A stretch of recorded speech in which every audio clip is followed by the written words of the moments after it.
Hello, I'm Mara Purl, and I'm in the beautiful Ritz-Carlton in Phoenix, Arizona, with Jeffrey Hattrick, who is the tea sommelier, and I'd love to know what that is. Well, essentially my world specializes in tea time and tea the beverage, but also the tea service, if you will.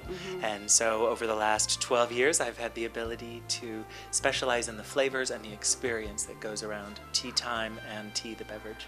Oh, the experience. See, this is, I think, where we really connect. Yes. Because I'm an author, and what I feel I want to present is not just, here's the book, buy the book.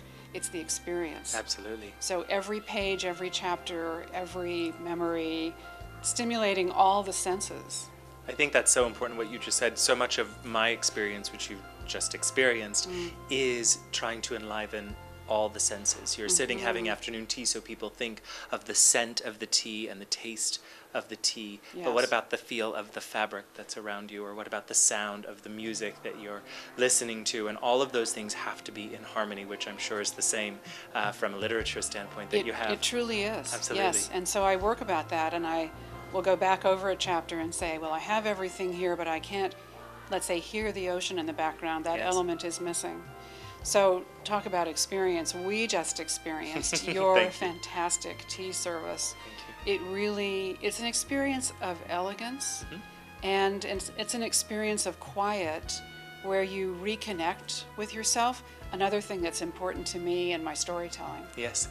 I think that's very important. When you walk into the Ritz-Carlton Hotel, I always say it's your time to disconnect from the real world. I consider this sort of a fantasy land that I get to live in every day, but you are protected. You turn your cell phones off and you disconnect from the world and step into, a bygone era of afternoon tea that people associate with the English tradition, but even here in the United States, where you can just stop and be in this moment for a moment.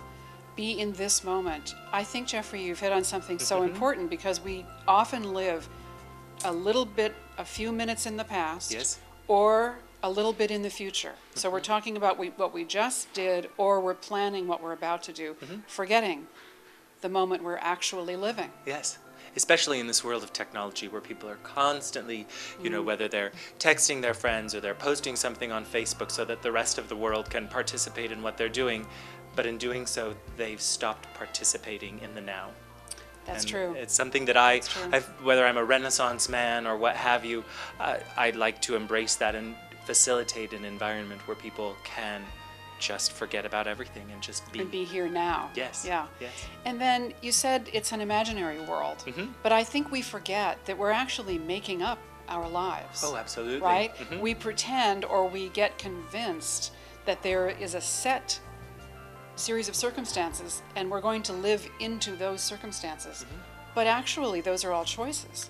Every single day. Right. Yes. And where and when can we make that choice, but in the now and in a quiet, special place? Absolutely. So although this might be fantasy land, it is, for me at least, it is my reality. And I think that when the people make the choice to come through the doors and to participate in the now, with afternoon tea being the vehicle, they actually are making that choice to guide the direction of where they're going and what they're doing, and not being guided purely by circumstance, but actually being the driver in their existence. From the core. Absolutely. Right? Absolutely. And you have to have a moment and a special space to take a breath and connect with the core and have a sip of tea. Yes, it's something we rarely do, is to take a breath, Right. slow down, and when you sip a cup of tea, you have no choice. That's true. Yes. Oh, that's perfect. It's great.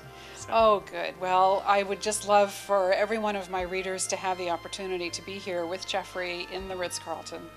And thank you so much for joining us, Jeffrey. Thank you very much for having me. It was beautiful. Thank you.